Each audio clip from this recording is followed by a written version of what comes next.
How's it going, y'all? It's Nix's here. So earlier I was recording my reaction while I was live to Mama X's Berlin conference, and I was informed that all of GNX, as well as all of Kendrick's diss tracks, were removed from streaming platforms. So I'm trying to figure out what the hell's going on. And then I see another message saying the Luther music video was re-uploaded. One of many people asking why Kendrick was re-uploading the video. And one of the comments I saw was, he deleted UMG from the credits. Now they only say Interscope and a winky face. So that's very interesting. Does that mean that they won't ban my goddamn video if I make a reaction? I'm very curious to test it out. If you like this video, go ahead and slap that like button, comment your thoughts, and subscribe to the channel for more.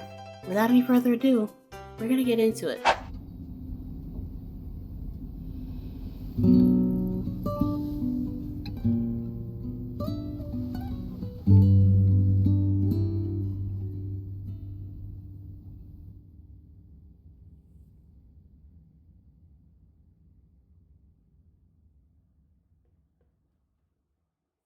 If this world were mine. Hey, Roman numeral 7, babe, drop it like it's hot. If this world was mine, I'd take your dreams and make them multiply. If this world was mine, I'd take your enemies in front of God. Introduce them to that light, hit them strictly with that fire. Fire, fire, fire, fire, fire, fire, fire, fire. Hit them with the fire. Now, I don't know. I've seen this before. Oh. That outfit is gorgeous. Them boots.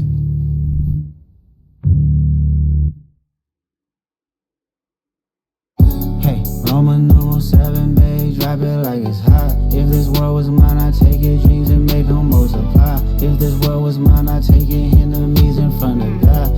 So I'm already seeing some contrast here with Kendrick and the lady that's in this video, and SZA and the dude that she's with in this video. I'm already seeing a difference here. One is just they're just relaxing and they happen to glance over at each other, and it's almost like they're drawn to each other instantly.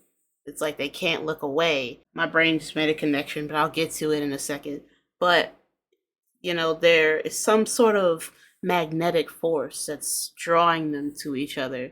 Whereas with SZA and her dude, you saw before she even got to the door, she took off her jacket to reveal more of her body. And you saw that she was wearing very short, very provocative clothing. The booty shorts, the high boots. I'm not gonna say she was dressed like a stripper, and I don't know if it's just like they're in a relationship and she, you know, wants to look cute for him, or like if he told her. I don't know. I don't know the context, but I'm noticing that these two were far away from each other and all they had to do was look at each other. And it was like instant attraction. With SZA and her dude, she physically had to reveal more of her body in order before she got to the door, almost as if that's the only way she can get his attention. That's very interesting. Do some to that light, hit them strictly with that fire. This a vibe, do your dance, let them ride. She a fan, he a flop, they just wanna kumbaya, nah. This world concrete, flowers grow. See, this is exactly what I mean. She only doing what she know. Weekends, get it popping on the low. Oh my god, why does this look like a therapist's office? With the big vase and the flowers, the therapist chair in the middle of the room, of like an office room, or like a hospital room, maybe? Better days coming for sure. If it was up to me. Also, this is what I wanted to draw attention to. You have this light-skinned brother here, sitting in a chair, in a seated position, with a woman behind him, provocatively dressed, you know, kind of maybe giving him a little lap dance or something. Being sexually promiscuous, wearing a wife beater. Does that look a little familiar to y'all? Does that ring any bells to y'all? Game recognizing game. And right now, it's looking real familiar. If it was up to me,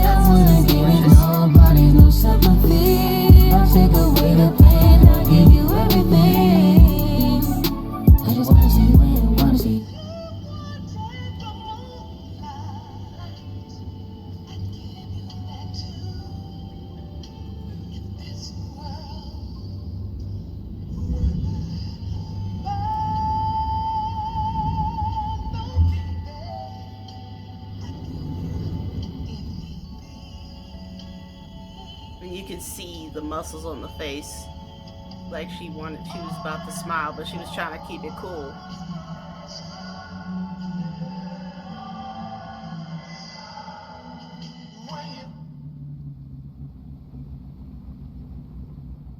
Oh, there's the GNX. Maybe you was lost, straight doors, and I'm with you. Everything goes. Coming, put that on my soul. Bobby, pound, wrist, frost. I just noticed something. So she's there, leaned up against the wall, smoking a cigarette, right? Kendrick is right here on the phone, and you see SZA's reflection in the glass. Oh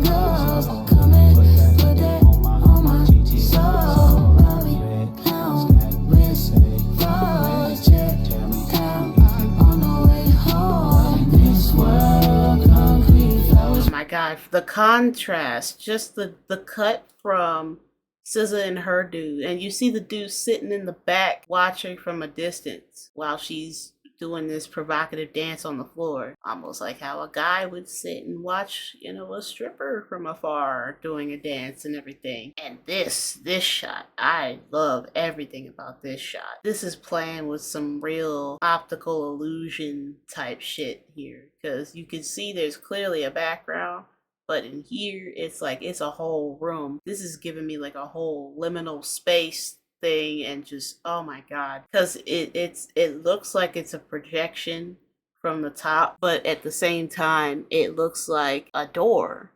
It looks like a door, like a window, like you're looking into this room where Kendrick is with this with the GNX with the cover on it. And notice how it's red, and you see K Dot right there dancing with the blick, because that is a blick. Oh, because it's like a home theater. It's because you see the couch there, and you see the stereo system there, and you see the curtains behind. This is like a home theater, but it's playing with the, oh my god. On the way home, this world, concrete flowers grow. Holidays, she only doing what she know. Weekends, get it poppin' on the low. Better days coming for sure. If it was up to me, I wouldn't give it nobody no sympathy. I'll take away the pain, I'll give you everything. I just wanna see your name, wanna see if this world were made. Notice the body language too. I talked about this in the Good Flirts video with Baby Keem. Notice the body language, the way Kendrick and this lady look at each other, the way that they're always making direct eye contact with each other, even when they're far away. SZA and her dude are literally right up on each other, and he still won't look at her. He is looking everywhere except for her. And even when he is looking at her, he's not looking at her face. He's not looking at her eyes. He's looking at her ass. He's looking at what she's doing on the floor. There is no connection. No eye contact equals no connection. I trust you, I love you, I won't waste your time, I turn it off just so I can turn you on. I'ma make you say it loud. I'm not even tripping, I won't stress you out. I might even settle down for you, I'ma show you I'm a pro. I'ma take my time and turn it off just so I can turn you on, baby. Weekends, get it poppin' on the low. Better days coming for sure. Why are you coming for?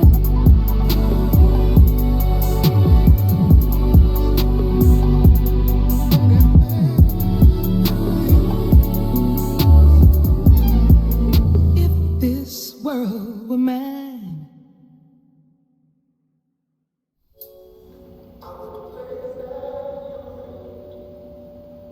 So they're sitting in a restaurant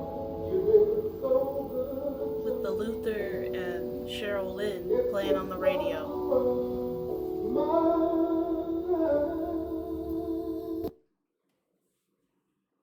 I'm gonna probably out myself as a little freak, but do you know what hand symbol that is? The way she had her hands together, she opened both palms, looking him directly in the eyes. Now, typically in, you know, the dom sub relationship, there's a position that the sub gets in when they are fully giving themselves to their dominant or their master or whoever. They sit on their knees. Sometimes they look up, but then the purest form of that is when they're looking down. It is, they sit on their knees with their hands resting on top of their knees, and they're open. The palms are open, just like this. And that all right, let me research this pose so I'm not just talking out of my ass. A few moments later. So, of course, my filthy ass, I took it in the BDSM sense. But I had to remember, I was like, there's a different form of this, but it's used in the BDSM community. So I had to find the actual source where it's from. It is from Hindu. Anjali Mudra is the physical gesture of bringing your palms together at the heart, symbolizing unity and respect. Namaste is the spoken gesture that often accompanies this. While Anjali Mudra is silent and visual, Namaste adds the verbal expression, meaning I bow to the divine in you. Together, they create a complete greeting that honors both body and spirit. So in both senses, there is an element of submission, but there is respect behind it. There's a trust, a deep love and understanding. It is the I bow to the divine in you. By doing this to him, she is like, give me your hand. But at the same time, she is giving herself to him while maintaining eye contact at the same time, because there is no doubt, there is no uncertainty. There is only them. She knows exactly what she wants. She knows exactly who she wants. And she is not afraid to make it known. That is a just deeply personal, just the way she opened her hands in that gesture. You could argue, if she had her hands like that already, why didn't she just move her hand and like hold out one hand? Why did she hold out both hands? Something to think about. I give you the flowers, the birds and the bees, and your love beside me. Even in this, where they literally have their arms wrapped around each other. He's got his face buried damn near in her hair. They're still not looking at each other, by the way. They're still not making eye contact. His head is still down. He looks very unfocused. Maybe I could argue that he's like trying to get lost in the moment and everything, but it doesn't, there's something about it that's not, it's not clicking. There's something about it that's wrong. It feels wrong. That would be all I need. Hold on, what was that? Love beside me. That would be all I need if this world were. And then they had her facing him for like a split second, and then they're back to this.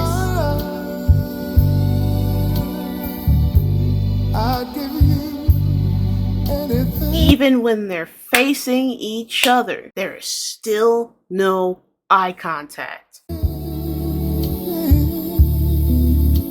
It's all of the intimacy, no substance. All of the intimacy, but no respect. No meeting each other eye to eye. Oh my God. It's playing all of the same beats as what romance should be like, but there's something wrong. And you pick up on it and it's like, I don't know what it is, but it feels wrong. Like this is supposed to be romantic. Why does it not feel that way? Karina Evans, salute to you. Salute to you, chick. Why does this kind of feel like a sequel to Poetic Justice? Because the concept was the same in Poetic Justice. It was, the first verse was, I respect you as a woman. I care about you deeply. I want to spend time with you. I value the small things. I value your presence. I value your input. I value you as a divine creature. And the other one is all, it's disguised as romance, but there's little hints seeded in there that immediately turn on the alert system to where you're like, wait a minute. That doesn't sound right. Why does that not sound right? I don't like how that sounds. I feel like this was intentional. Looking at it now, after we've already I don't know if, I'm not going to go as far as to say he knew about the poetic justice theory and everything, but Kendrick did, he wrote it. He wrote both of those. He wrote both of those verses because this video in concept mirrors how Poetic Justice was structured. The story, it mirrors the story. It's two romances, two attractions. One is complete, the other is almost complete, but there's still something missing. Something important is the respect. That's what's missing from it. That's what separates love from desire. Respect. That's the point that K-Dot is trying to make. The difference between love and desire is respect. This is a theory. This is a theory. Because despite what my instinct is telling me, I am still willing to give the benefit of the doubt for you dumb glazers on the internet that get so pissed off whenever somebody mentions poetic justice, whenever somebody even farts in the poetic justice theory's direction. I am still giving you dumb niggas the benefit of the doubt, even though my instinct is telling me that this was a sequel to poetic justice. That's my theory. You know what? No, I'm not even gonna give y'all niggas the benefit of the doubt. Fuck it. This is my theory and I'm sticking with it. You have a problem with it? Oh well, bite me. It's my video. I'm still petty about that because like y'all really sat there and clowned us for a whole hour and a half for nothing. Made yourselves look hella foolish. And I'm gonna stay on your neck too, because no, it's one thing to disagree with somebody, it's another to be an asshole about it. It's a sequel to Poetic Justice. That's the final theory. As always, I have been Nixus, and I will catch y'all in the next video. See ya. I want to give a special shout out to my members, Missy Gale Forever, Tasha Shea, Prozac War, Zoe Says So, E Drum Drum, Christopher Gee 203, Taki Speaks, Diego Ramirez 2000, and Jin2. Thank you guys so much for subscribing, and I promise I will make it worth your while. If you guys want to see your names up here, go ahead and subscribe and become a member. I will put your name at the end of every video and I will give you guys a special shout out. Take care.